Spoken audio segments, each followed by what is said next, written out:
Yeah, I mean, the biggest thing is, where are they today and where do you want them to go?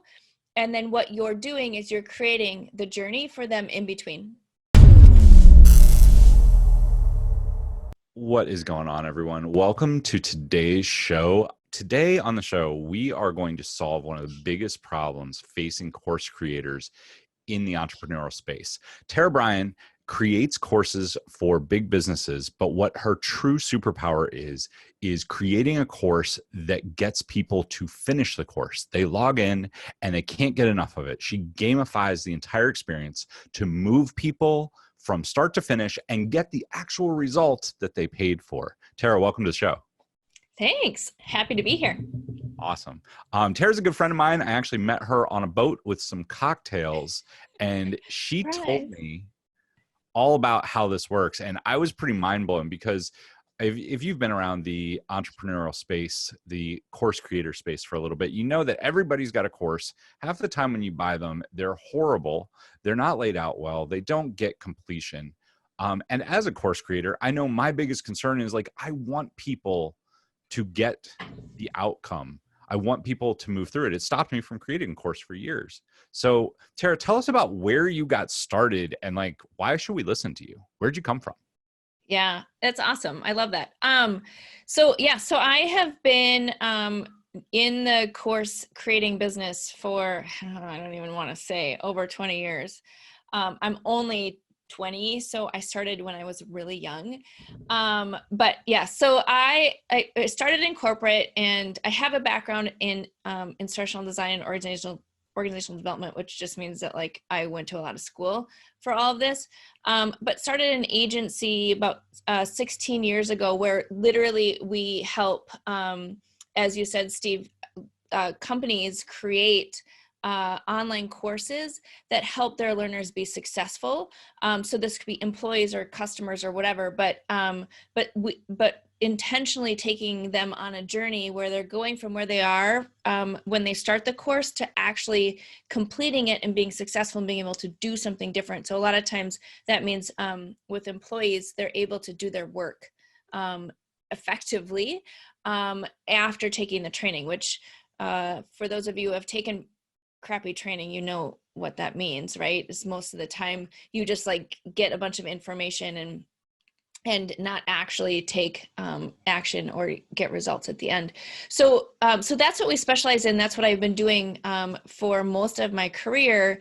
And it's been about I've always had sort of my own courses that I sell, but it's been about 5 years now that I've been focused on helping small business owners and entrepreneurs really take their one-on-one offer and scale it into an online course. So not only really transforming the way that they're able to grow and scale their business, but also how do they take those same personalized results that they were getting their clients and automate that into an equal or even better experience, because there's so many ways that you can help people be successful. So that is my specialty and what I have been doing for a million years. So I'm in the trenches doing it. So not only am I teaching it, but I'm also doing it as well.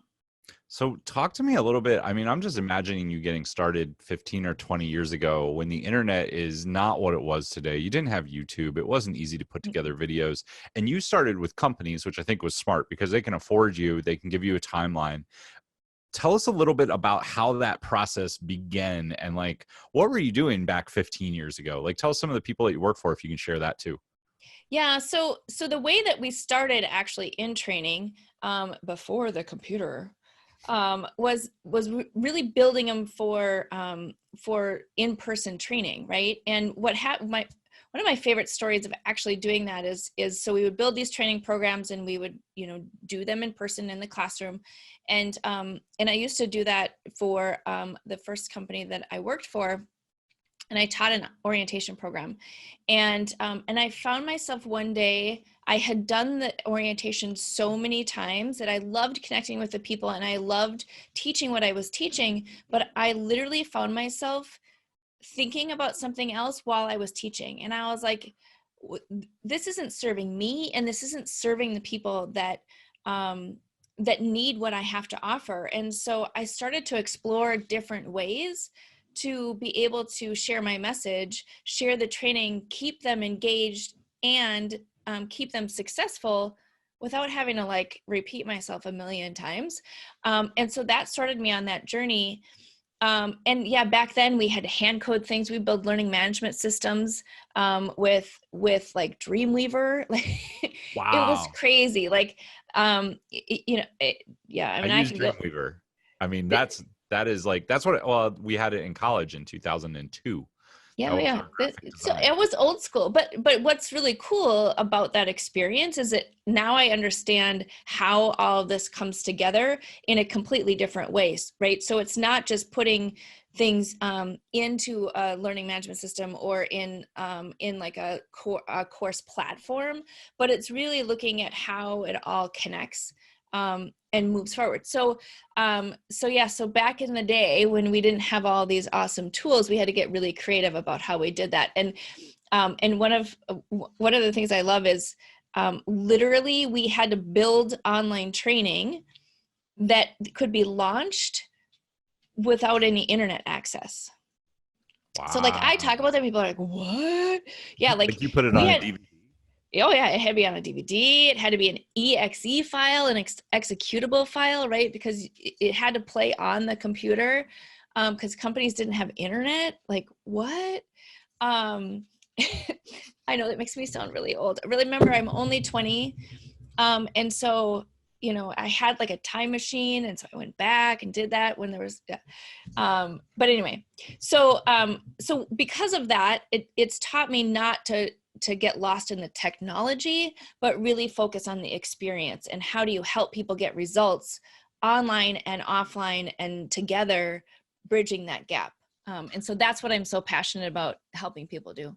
So, I mean, that is awesome that you started all the way back there with that stuff. And I think that that's part of the reason that you're so successful, because nowadays I think a lot of people, like when I first found out about creating a course, it was film some videos, throw them in a members area with no real thought to what you're doing or what the outcome is. When you were creating courses, because they weren't a pay to play model like the entrepreneurs and course creators today, you were doing it for a company. Those people had to get outcomes. If you're teaching somebody how to do their job and they don't complete the course with 85% of the knowledge and can't test out of it, then you've done your job wrong and you would have gotten fired or Right. gone And they somewhere pay us else. hundreds and hundreds of thousands of dollars to do these courses.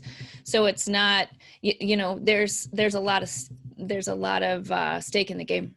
Mm-hmm. Nice. So I think that's, I mean, that pull that from 15, 20 years ago, you were learning how to do that. Then you became core competency. How do I get people to actually complete the course? And nowadays, with all the tools that you have, you can probably lay that out really easily and actually magnify the experience quite a bit. Mm-hmm. Yeah. And the other layer now of having tools at our disposal for all the information that we could ever imagine. What's super cool about that is you don't have to rely on just teaching information anymore. You can teach to how do you apply that information? How do you think about what to do with it? Which then increases the richness of the course as well. So often, I mean, talk about some of the kind of the missteps of how entrepreneurs do courses, and the biggest thing is going back to their school model, right? So when we went to school, we were taught, we just like give a ton of information and then people can take it and do what they need to with it, or they learn it to take the test, right? Which doesn't lead to application, which doesn't lead to success. And so if you use that model, then what happens is that your people aren't going to get results. They're not going to keep buying your courses or your programs, and they're not going to become your raving fans, and they're not going to send and buy more because you're just giving them information. I think I mean, I think that is a huge piece. I know a lot of people in the digital marketing space or the life coaching space, you know, they want to, oh, I'm going to put out a course. I'm going to make $1,000,000. Well, here's the thing. The course is not meant to be the end. The course is you have your freebie, you have your low ticket, then you have your course, which is kind of your mid ticket. It's not meant to make you millions of dollars. It's meant to get people to consume your content so that they then pay you for your high ticket, which is really the key to this whole game. Anyone who's made millions of dollars has a high ticket. And the easiest way to promote people to buy that is through your course. Yeah. Well, and I think that, you know, one of the biggest challenges is that when you're a smaller shop, right? Or you don't have millions and millions of followers, right? You don't have a list of, you know, 500,000 people. Is it that you think, well, I mean, you know, I'm going to make $1 million with my course. Well, you're playing a different game, right? So somebody who has that large of a list, sure, they can sell on volume. They're not necessarily worried as much about that customer experience. They're not worried as much about whether or not they have churn or people ascend. It's just a volume game, right? Like, I'm just going to keep throwing volume out there. And so sometimes that works for them to have a course that doesn't actually produce results. But for most of us who don't have that volume, every customer counts.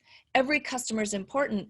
And yes, then they, because you've brought them in, you've gotten them a win, then yeah, they want to keep going with you. And that's what you want ultimately when you're building your business, is those people who are going to stay with you and ascend to that higher ticket offer, for sure. That's awesome. I mean, that is, like, I think we're on the same page there. And I think that really brings some clarity. So if you're out there listening to this and you're smaller, you have a list of 5,000, 10,000, somewhere in that number, your course can get those people that win and get them in a conversation with you and get them moving forward. And it's important to do it right.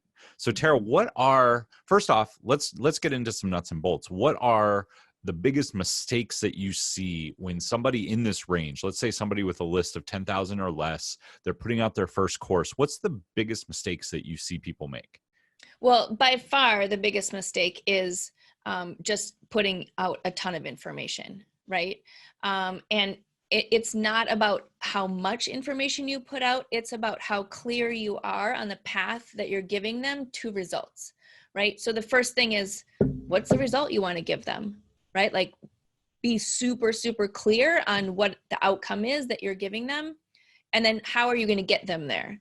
And then that's what you're teaching to. It's not the 52 million other things that you want to talk about, which tends to be, when you're an expert, it's really, really hard to remember what it's like to not be an expert, right? So you just want to give them everything, like just like all the things, right? Well, Because you're so excited about it. Well, I've seen, I mean, to be honest, I mean, when I first thought about doing a course 5 years ago, that's what I thought. I'm going to give them the course that teaches them everything they need to know. Well, that is the absolute worst thing. If you're listening to this, cross that off right now, because although you think it's going to give them so much value that they have to buy, the opposite is true. Think about it. If you can buy a car that does everything, right? Like, oh, I want a car that's a sports car. Well, then you want a sports car because it looks a certain way, it drives a certain way, but you can't carry kids in it. You can't like have one product that fits everybody. Have one course that gets a specific outcome, is what I hear you saying. And I agree, because it's much more digestible and it's much easier to sell. Yeah. Yeah. Well, and it's more clear for you even teaching it. I remember, and actually you may have been with me. So I was in Scottsdale, and I was hiking with a group of entrepreneurs, and I was talking to this man, and he was telling me about his course, and he's like, you know what? I just put everything, like, there's so much value in everything that I gave them. And it was just like, I mean, he just gave them everything in the kitchen sink. And he is like, value or volume equals value. And I said, no, value equals simplification, right? Your job as an expert is to give them the fastest path to success. Like, that's why they're hiring you, because you've already gone down the road. You're going to come back and help them go the fastest way, so they're not meandering and they're not going off on, different tangents or whatever. Like, you're giving them the fastest path. That's why they want to work with you, not because they want to hear everything that you know. That's 150% true. Like the fastest path to success is one of the things that I love about Julie Stolian's Proposal Secrets course. You listen to it for 2.5 hours. You have a clear, actionable outcome, and you can digest that whole course in a day. And that's, I mean, that right there. And I went out with that course the day after doing it and made $5,000. Like, Mm-hmm. I'm not saying that course is amazing or that you should go buy it. It is a good course, but the fact that you could digest it in 2.5 hours, it was an easy buy. It was easy to buy it. And then it was really easy to go through it and just do this step, this step, this step, and it's done. Whereas one big entrepreneur put out a course that I bought that was 90 hours. Mm-hmm. You're like, I think I did make it through the whole thing over like 2 years. But like, Mm-hmm. you open up the course and you're just like, where do I start? Mm-hmm. And if that's the reaction that anyone has, bad Mm-hmm. news bears. So, Well, and it could be 90 hours, but each one of those hours or each one of those steps along the path, and I don't recommend it be 90 hours, like it should be like between 5 and 7 steps max.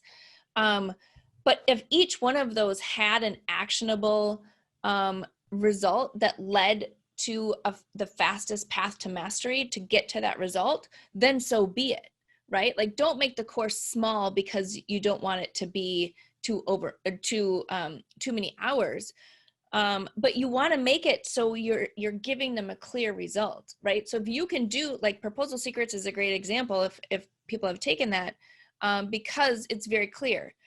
Start here, do your first deal, right? Like, create a proposal. Here's how you sell it, right? Do your thing here, get to $5,000 on your proposal.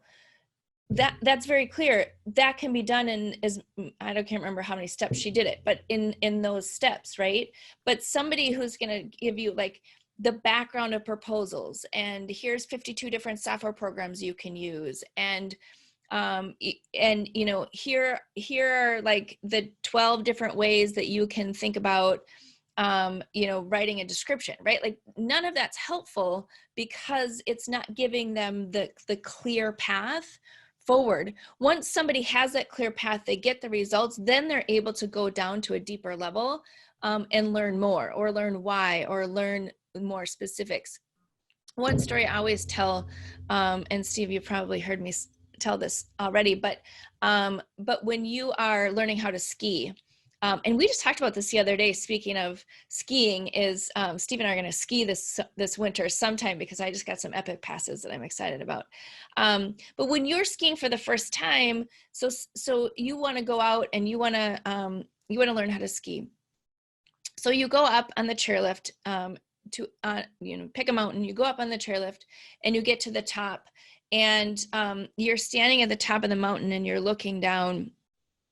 And I don't know if you are a skier or not, doesn't really matter. Like, just imagine if you are at the top of a mountain looking down and it's a little steep, right? And then you look down again and your feet are in these things that will take you down really fast, right? And you're like, oh my gosh. And next to you, you have 2 different guides. You have a guide over here who's talking to you all about skiing and all about the history of skiing and all the resorts in the US and all the famous skiers and all the details about your skis and your poles and your boots and all the things. And all you're doing is looking down. Do you think that you hear that person? No, right? You're like, how do I get down this mountain without killing myself? That's like, how am I going to do this, right? Like, you are in that space of like, how am I going to do this? So you look over and the other guide says, how are you doing? You're like, yeah, I'm a little nervous. Okay, so here's the deal. You need to learn the pizza and the French fries.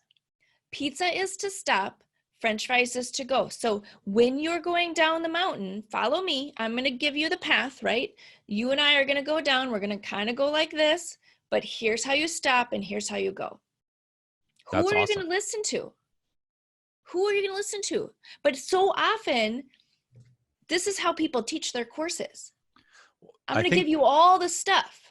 Well, I think part of that too is ego, because we love to be the expert. We love to talk about what we do, when really the point of the course is just to get them into momentum and get them the outcome. What I've told people, just because I've helped people build their courses that they sell from stage, is pull stuff out. You can make 3 separate courses. Like, let's just make one course that's going to get them the outcome. It's going to allow your speech to be better. It's going to allow the sales to be better. And it's going to allow them to actually finish the course. Yeah. So if somebody's listening to this, go ahead. Just let me just say one thing about that, is that, Steve, here's the thing. The course is about the learner. The course isn't about you. Right. When you are out selling your course, when you're out building your authority on your web page or your social media or whatever, that's when your expertise becomes really important. But when you're teaching your course, it's all about the learner and what they need. That's it. Well, I think I think that's going to lead into the next point. So what do you, when you see somebody or you're helping somebody build a course, or if they're listening to this and they're like, okay, I have a clear outcome, I'm going to get them X, how do you help them design the roadmap to get their listener, the person who's buying their course, from where they are to where they want to go? How do you help them design that? Because I feel like that is, I know I've taken courses that are all over the place and they make no sense, and I make it through, 3 modules. And I'm like, this is junk, because it's not getting me anywhere. I'm more confused than when I started. So how do you help people clarify that? And what's some steps that people who are listening can take to be crystal clear and get that roadmap? Yeah. I mean, the biggest thing is, where are they today and where do you want them to go? And then what you're doing is you're creating the journey for them in between. And so the traditional school model is, we look at the outline, I mean, Roman numeral 1, 2, 3, all that. We want to flip that, and we're actually taking them on a journey. So what steps do they need to take in order to get to that result? And it's a path, right? So we call it a learner success path, but what it is they need to do step 1. And then when they've done step 1, then they move to step 2 and then step 3. So when you look at what you're teaching, it's all action based. So even as we're creating, like, one of the things I teach is, it's got to be a verb, right? It's a verb. They're moving forward. So they're moving to different steps that has to be actionable. And that's how you teach it. Like, that's how you put together a framework, is the steps that they need to go on that path. Okay. Just like if you have a map, right? If I'm in Minneapolis and I'm going to go visit you, I'm going to look at the map in order to get to Arizona, where you are, right? I'm not going to be like, well, I'm just going to go kind of southwest, right? Because you're not going to get there. I mean, eventually I would, but I would meander and go all over, right? So it's just like creating a map for your learner with those milestones along the path. Got it. If somebody listening is looking at building a course right now, the other thing that I see a lot of people ask about is, where do I house my course? How do I set it up? How do I, what's the technical details? And I know you have used a multitude of platforms. If somebody is in the case of, they've got 5,000 people on their list, maybe they're doing a couple grand a month, what would you tell them to use? Give us some of the different options out there and why you would use each one, because I think that's a huge pain point for people. Yeah. Well, the first thing that I'll say is, it's not about the technology. So if you have a really strong learner success path, then it's about that, and finding the tool that works best for that end, and what you need. So often people say, well, I need to build this thing that goes in this tool. And it's not about the tool. It's about what you're building and the experience that you want to build. So there's the course itself, and then there is the path or the journey that you're taking someone on in terms of the experience around how you want to communicate with them. How do you want to build a community? How do you want them to go through your course?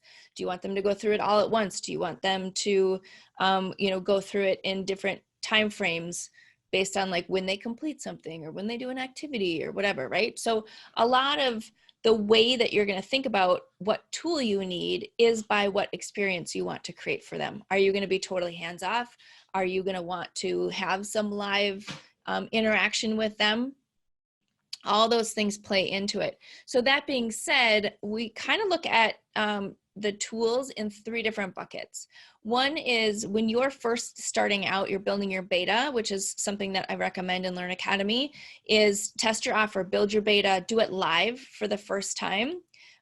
So you get the feedback from real people who are saying, oh yeah, I got that. Or, oh, these are the questions that you want to incorporate.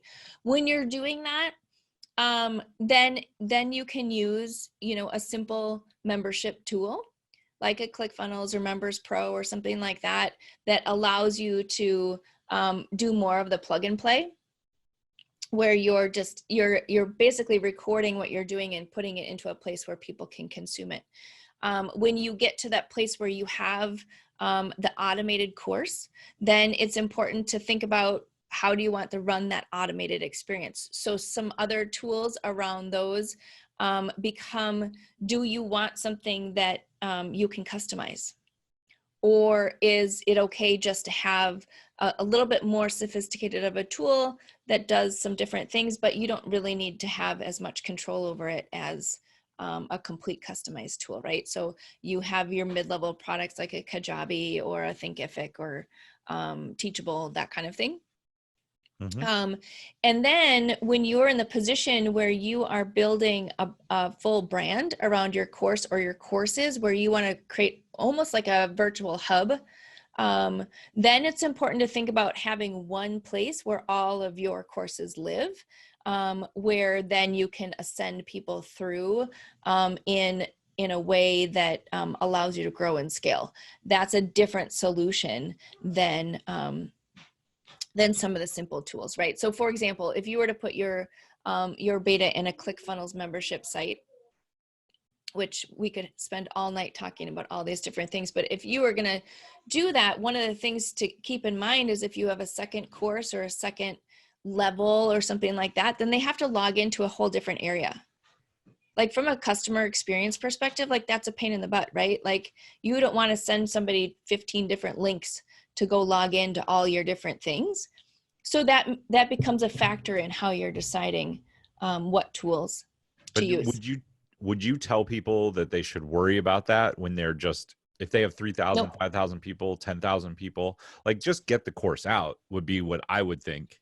Because you can It's always not so much how many people, it's more where you are in your course build, right? So you start with your MVP, your beta, to test your offer, get it out. It's kind of like you're just getting it out. You've got the framework, you're testing the framework.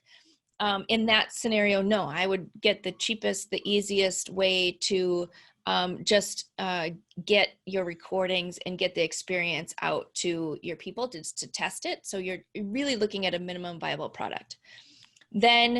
Then you're looking at how do you automate it? How do you create an experience like a 1.0 experience?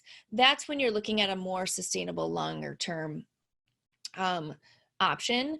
And so, again, if it's, it depends on what your intention is for growing and scaling it. At that point, I would consider looking at a tool that's going to be a long-term play for you at that point. And there are so many options. It depending upon budget, depending upon what you want it to do and all of that, right? Like, so for example, I teach experience design, right? So I teach gamification and how to create an experience around your course that makes it sticky. So people will complete it, right? So 97% of people don't complete courses. And that's because they're not motivated, they're not rewarded for that experience. And so if you want a gamification platform, like there are only a couple. What are they? Well, I have one. So WordPress is probably the best option. A WordPress base with a learning management system like LearnDash or Access Alley or something like that gives you the ability to customize your site, which means gamification, and you can add layers on top of it. But there aren't really like the plug and play options. You're not paying for customization. You're not paying for those bells and whistles. You're paying for their volume, right? You're paying for the the cookie cutter solution, if you will, which is I was, fine for would you most say people. that is, I was going to say that's good enough for most people. If you're For most listening to people. this and you don't have your course out yet, just use something that is quick, dirty, and easy and get it out, get a few people through it. Mm-hmm. And then you can always move the course. It is not worth spending thousands and thousands of No, dollars to no. have something built out all crazy. Which brings me to my next point. Something that I've become a big fan of is building the course with people as a beta, because so many creators are like, I know what the world needs, I'm going to launch this course. They spend months or years producing it and then nobody buys. Yep. So I know you have the solution to this. I know we've talked about it. Tell us how you would have somebody go through building a course. Yeah, like I said, I mean, 100% I would do a live beta. And So what does that so, mean? yeah, so what that means is that, so you start by building out your framework and get really clear about who you're serving, what the results are, and then that success path. And then what you're going to do is, before you build everything, don't do a bunch of videos, don't do all the things, right? What you're going to do is you're going to invite some beta participants. And I say you need 5 people minimum to be in your beta, right? That will give you the feedback that you need. So if you have no list or just a small list, all you need is really 5 people who can give you some really strong feedback. If you have more, that's amazing, but you really, like, minimum is 5. That you're going to invite them into a live course. And what that means is that you are literally going to build it while you're teaching it and record it. And then you're going to use that as your minimum viable product, meaning that that's what you're going to use to get feedback and perfect your offer and perfect what you do. So what will happen is people will take it and then they'll be like, well, I don't understand what you're saying. And you're like, oh, great. Let me rephrase that. Let me give you an example. Let me give you an activity that you can do that will be helpful for you to get those results.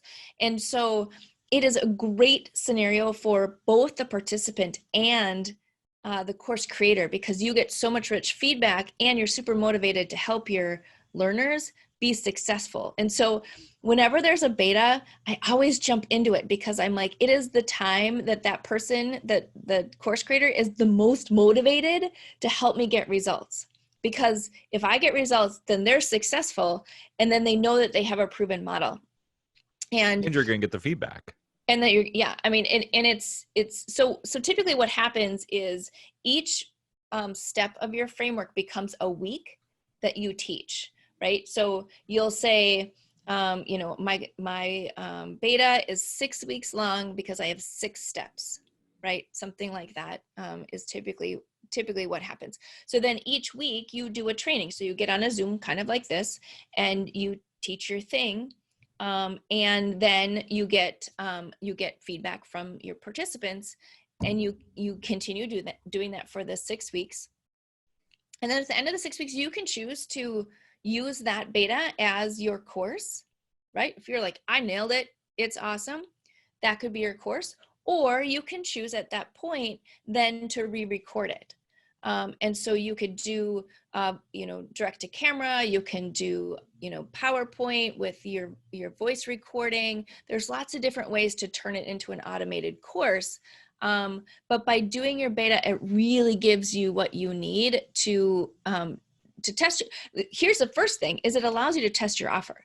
If nobody will pull out their credit card for what you're teaching, then you have to go back and figure out what makes it unique and what is going to be something that people is really compelling to people to get results.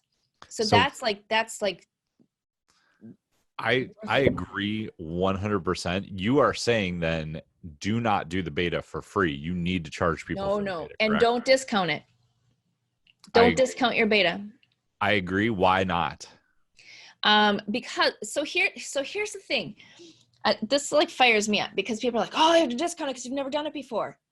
Here's the deal. When you go to a conference or you go to a training or a seminar or anything that you would do, like say you signed up for a training class or even a college class that you sign up for, you pay for, and then you attend, like you haven't gone to it yet, right? But that's normal. we wouldn't think twice about that, right? You sign up for an in-person seminar that's a 2-day seminar. You wouldn't think twice about paying for it before you go. But for some reason, when we look at a course and we talk about our beta, we're like, well, we haven't built it yet. We haven't done it yet. We have to discount it. Why? It's the same thing as if you are saying, I'm doing a 2-day class, come sit in the classroom with me. It's in 2 months. And I mean, if anything, you're giving the people more value, because usually the way that I always tell people to do beta is do your training, then do a Q&A a few days later and figure out where people are stuck, where do people need help, and then redo the training or do the next version of the training, like do the follow-up all in 1 week. Those people, the 5 people who are in there, are getting one-on-one with you. They're learning, they're getting all of their problems solved. Anyone who buys the course after you put the course out is not going to get that. Right. 100%. And I would pay double for that. If I wanted to learn something and I was going to buy the course, or I could get the course plus one-on-ones once a week with the person teaching it, which one am I going to buy? Yeah. Hands down, every time. But here's the problem, is that because there's this perception that it's not created yet, in the course creator's mind, not the learner's mind, mind you, in the course creator's mind, I have to discount it because I haven't created it yet. That has to do with the person creating it and imposter syndrome. It does not have to do with people buying it. 100%. However, I will say with this caveat, do not think that your beta is just like, well, I'm just going to jump on and I'm just going to start teaching and it's going to be great, right? Like, no, that's not a beta. A beta is you have your framework, you've thought through the person that you want to teach and the result that you're giving them, and you have spent the time building your framework, but not all of the content. Right? So you're not going to go and create all your videos and record things and like pre-do all of that. There's no need to do that, but you still have thought through your framework and what the outcomes are, right? So don't be like, well, of course I'm going to discount a beta if I'm just going to stand up and wing it. Yeah, that's not a beta, and that's not serving your people very well. It's not going to get anyone to ascend, and it's going to be very painful. Right. 100%. Right. So it's not a wing it beta. It's an intentional practice of what you're going to be teaching. That is really good. If people are out there listening and they're still saying, well, I got to do it for free because I don't know, or blah, blah, blah, whatever is in your mind, if you can't sell the beta, you're not going to be able to sell the course when it is finished either. Right. So, and people who pay attention. That was going to be my next point. If you're thinking, this is the other thing, when you give something away, if you get, let's say you put 10 people in your beta and you give it away for free, my guess is you'll have less than 50% show up for the first week, and you'll have less than 10% show up for week 2. They fall off really quickly because since they didn't pay, it's not really that important to them. It's crazy. I've had people beg to be in things that I sold, and they're like, come on, I really want to be in, da, da, da, da, and I let them in. I don't do it anymore. I let them in. Course I did like 2 years ago. I did like a live workshop, right? They begged and begged and begged. Let them in. They showed up to the first session. They never showed up again. They never got anything out of it. So Tara, if we've kind of covered like what you need for a minimum viable product, what solution they should use, just use something quick, dirty, easy, get it out there, get it done. What are a few of the gamification pieces that somebody could work in as a newbie course creator? They're putting it on ClickFunnels, they're putting it on Kajabi, like they don't have a huge budget. What are some things that will actually get people to complete it? Because I know you and I had this conversation, and like my biggest fear when I was like, I'm going to build a course and put it out, you were like, this is how you actually get people to get through it. Yeah. So, I mean, the biggest thing is you don't need the technology. You don't need the bells and whistles. What you need is a really intentional way to think about how do you recognize people for the progress that they're making?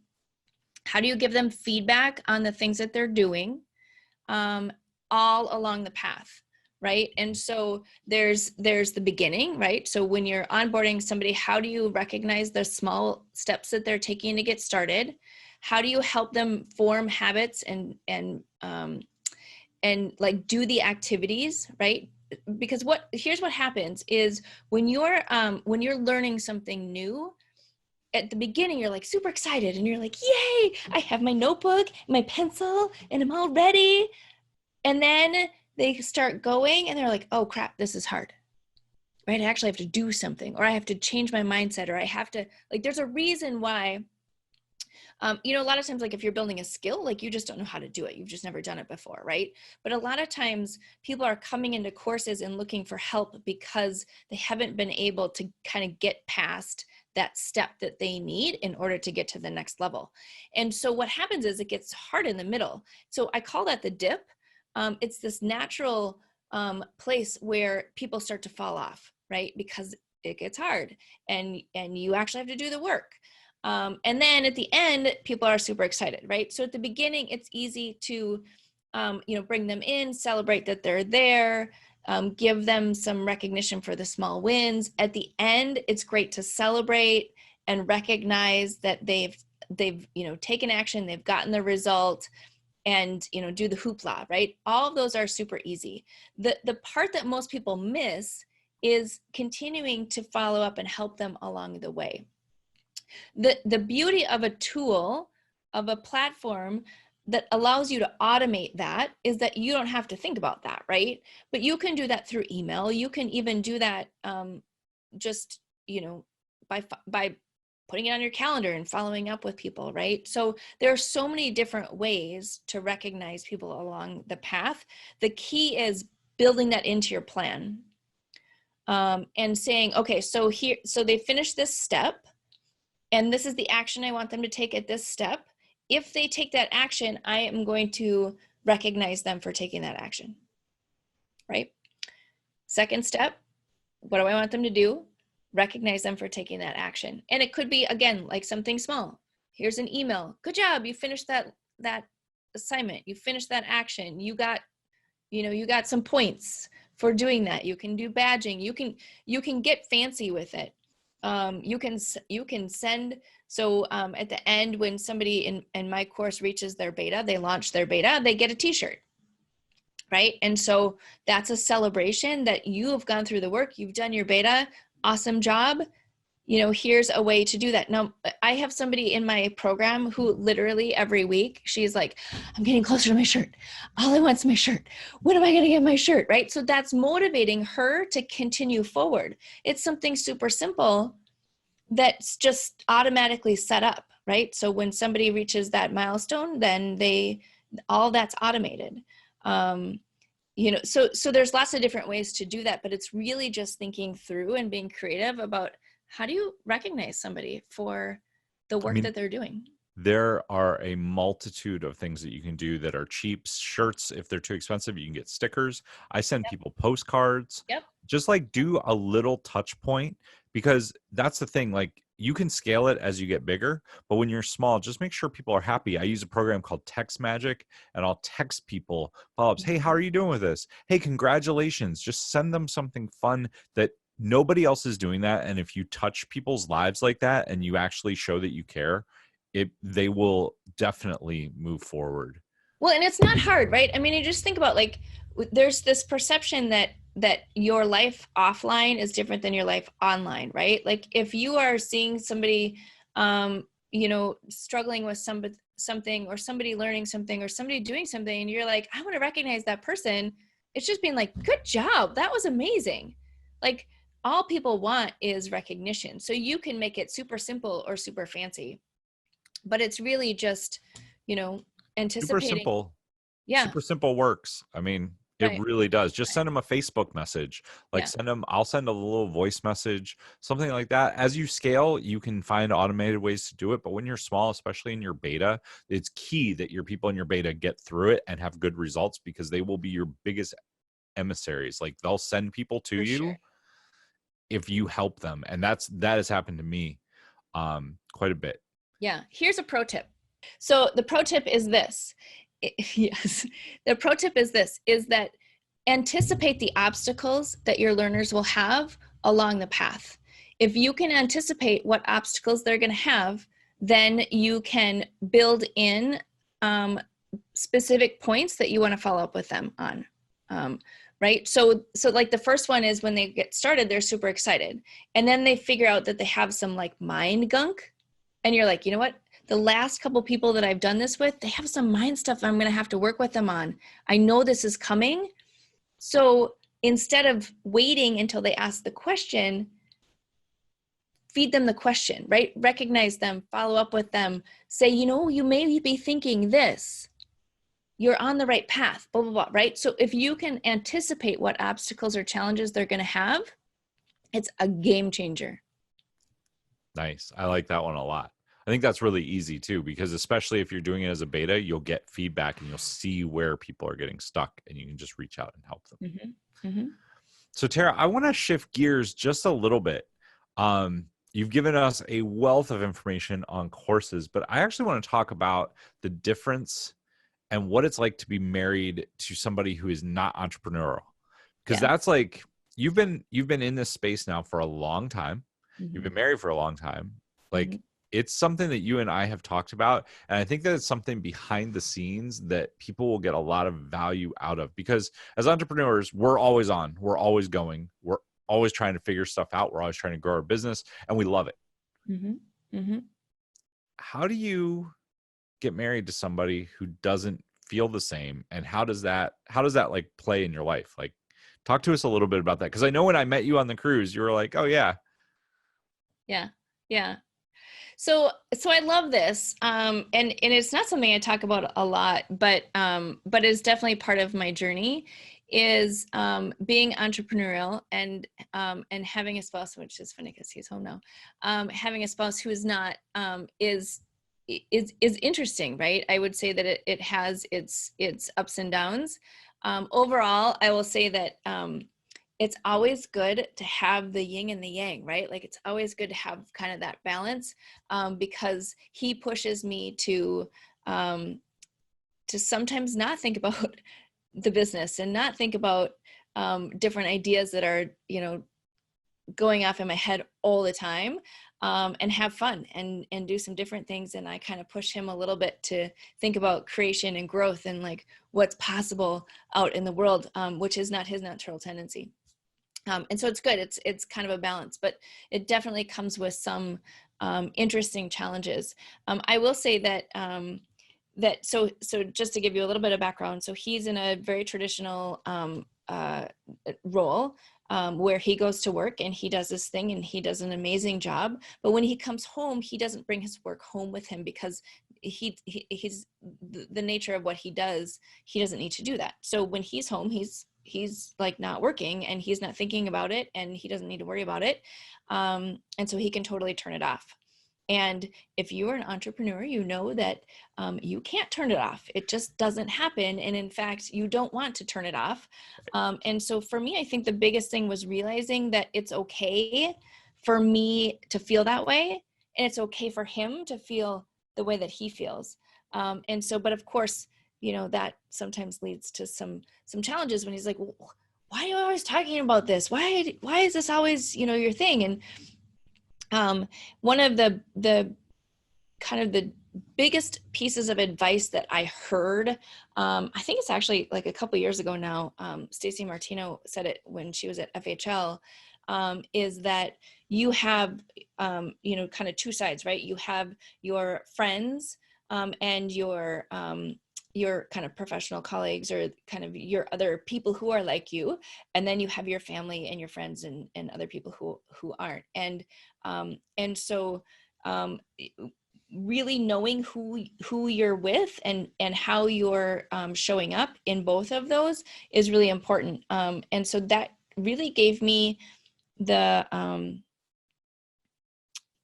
maybe kind of the language to be able to distinguish between the two, right? So I know that I need strong entrepreneurial friends who I can like literally be on happy hour with and talk about business and have like a blast. Like I can go on trips with them. I can have so much fun and talk about business at the same time. And it doesn't have to be separate. It's just that's who we are. And it's just in our DNA. We're so weird. But it's fabulous, right?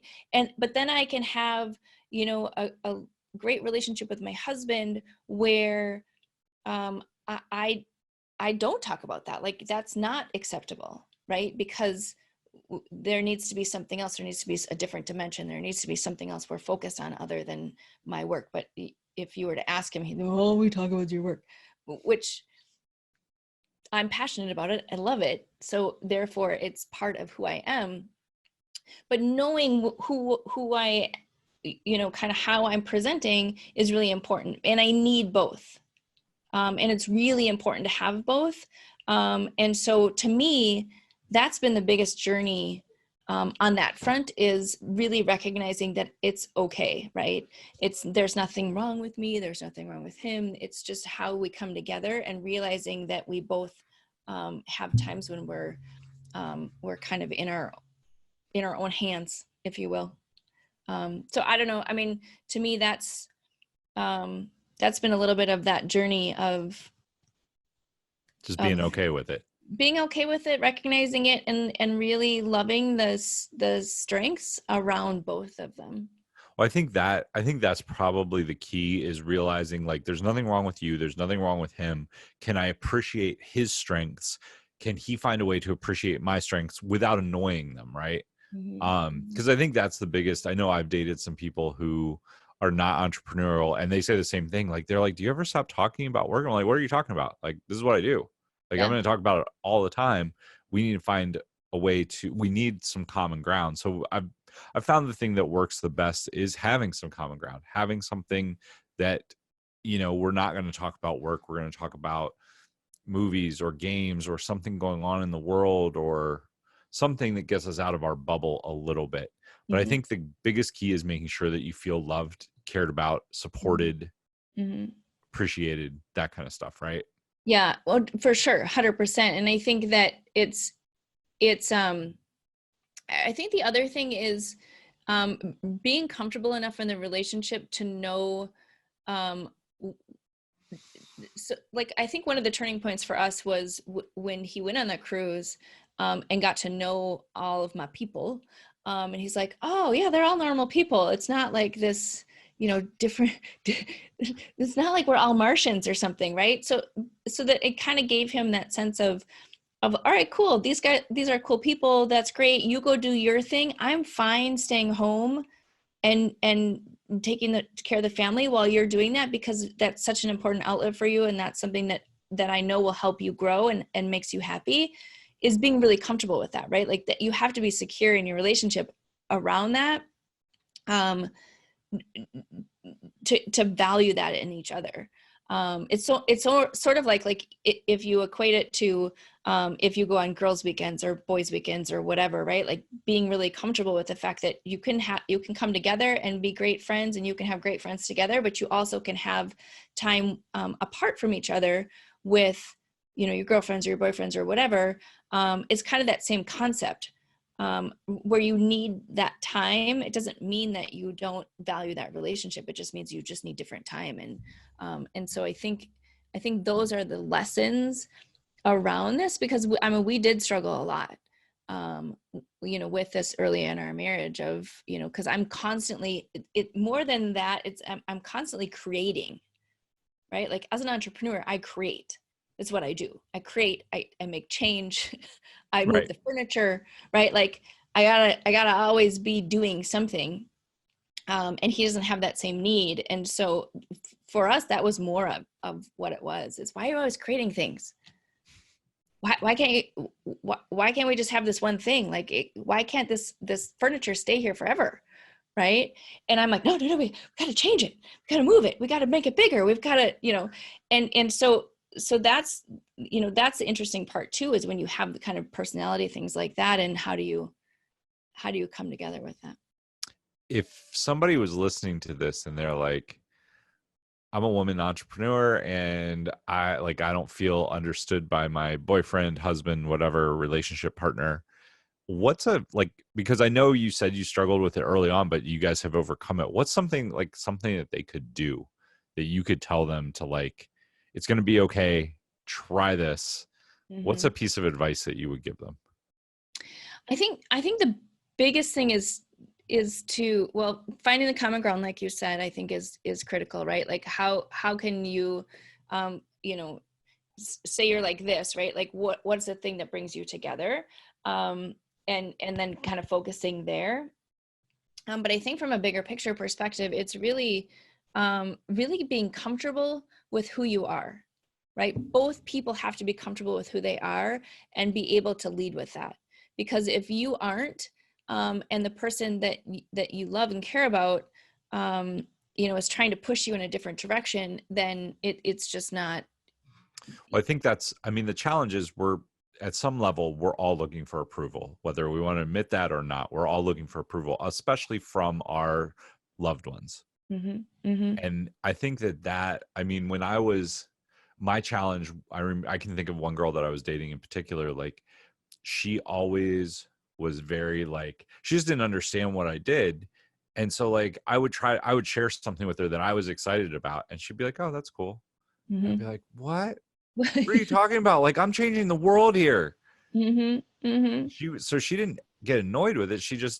And she wasn't trying to be indifferent. She wasn't trying to be rude. And I think the thing that we ended up finding a way was, I was just like, you need to like ask me some questions. You need to be excited, because you don't need to be excited because it's cool. You need to be excited because I'm excited about it. You Mm-hmm. need to show some interest. And like the same thing, I needed to show interest in what she was doing and help her with what that was. And I think that just shows, to your point about am I comfortable with who I am? Do I need to be the center of everything? Does she need to be the center of everything? How do we relate? Yeah. Well, and I think the thing too is, with that, like with the hand analogy, is, it may not be something that you need to express your excitement about with her, right? You go to your people who are going to be like, oh my God, that's amazing, right? And with her, it's just not part of the conversation, because she doesn't get it. She doesn't value it. Not that she doesn't value you, but she doesn't value that in the same way that you do, because it doesn't mean as much, right? Because for her, like, like I take my husband, like for him, um, stability and, like getting a paycheck each week, and the very traditional, like, I do this thing and this is what I like, that's very important to him. That's not important to me, right? I'm not going to tell him he's wrong. I'm not going to tell him that I'm not excited about that approach for him. I just know that my approach is different. And so it's finding how we can relate to each other and really respect and value that there are those differences. Now, it's not 100% perfect. Don't get me wrong. Like, I'm not living in utopia by any means. Like, there are days when I'm like, oh my gosh, I just lost this client. And he'll be like, oh my God, we need to move. Right. Like, I mean, it's very much, we still are triggered by different things. I think every relationship, if Yeah. every relationship is like that. I think the two keys that you said are, the first one is like, just because they don't value what you're excited about doesn't mean they don't value you. Mm-hmm. They just don't value that thing. Like that's different from valuing you. And the second one is find the core value, find something where you can relate and focus on that. Focus on the positive, not on the negative. Yeah. Well, and it's also a matter of respect, right? Like, do you respect that person enough to try and understand what drives them and what's important to them, and what's in their heart? And if you do, then you either choose to be their biggest fan or you choose not to. Yeah.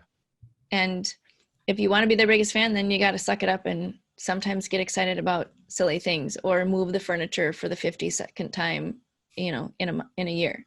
Or leave the furniture where it is. Well, maybe.